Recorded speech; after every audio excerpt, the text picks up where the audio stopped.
Un ordre limite. On parle de ordre limite lorsqu'il s'agit de poser une condition à son broker de manière à ce que lorsque le prix arrive, le prix souhaité, que le marché soit automatiquement déclenché. Soit vous achetez, soit vous vendez, même si vous n'êtes pas connecté sur les marchés financiers.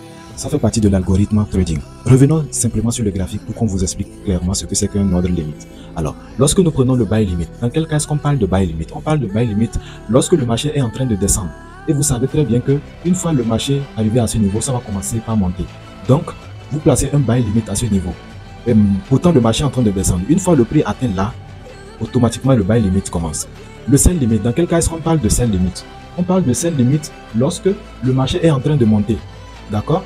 Le marché est en train de monter. Et vous savez que lorsque le marché va toucher la résistance ici, le marché va redescendre. Donc, vous placez un sell limit. Donc, dès que le marché touche ici, ça commence par le sell limit. Maintenant, le buy stop.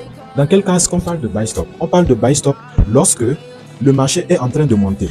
D'accord? Et selon les informations que vous avez reçues, vous êtes convaincu que une fois que le marché atteint la résistance, ça va casser la résistance et ça va continuer par continuer. Donc, vous placez un buy stop. Un buy stop. Or que le marché est ici. Donc, dès que le marché atteint ce prix, automatiquement, c'est... Maintenant, le sell stop. Dans quel cas on parle de sell stop? On parle de sell stop lorsque le marché est en train de descendre. D'accord? Et vous savez que lorsque le marché va toucher le support qui est ici, le marché va toujours continuer par descendre. Alors que vous êtes à ce niveau. Donc, vous placez ici un sell stop. D'accord? Un sell stop. Donc, dès que le marché touche ici, ça continue par descendre. C'est parce que vous êtes convaincu que la baisse est brutale. Alors, maintenant, nous allons venir au niveau du buy stop limit. Dans quel cas est-ce qu'on parle de buy stop limit? On parle de buy stop limit ou de sell stop limit lorsqu'il y a une petite correction avant que le marché ne continue dans le sens haussier ou baissier. Alors, qu'est-ce qui va se passer? On suppose, le marché est en train de monter, d'accord? Le marché est en train de monter. Et vous voulez placer un ordre de buy stop limit à ce niveau. Le marché est en train de monter et vous voulez placer un ordre limite, un buy stop limit à ce niveau.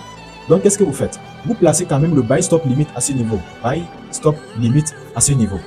Mais dès que le marché atteint pour la première fois à ce prix, le marché n'est pas déclenché. Donc, le marché va continuer.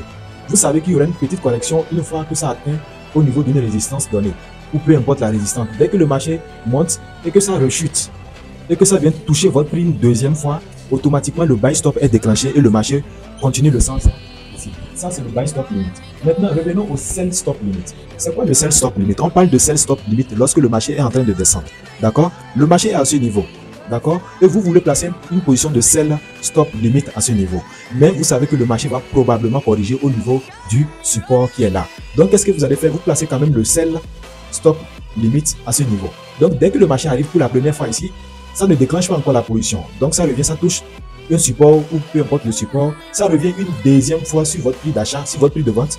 Et dès que ça touche une deuxième fois le prix de vente, le marché redescend maintenant. C'est ça le sell stop limit. Vous n'avez pas forcément besoin d'être connecté 24 heures sur 24 pour pouvoir exécuter ces ordres limites. Ça fait partie de l'algorithme trading. Vous signez juste un contrat avec le broker. Dès que le marché atteint ce prix, automatiquement le marché est déclenché, que vous soyez connecté ou pas.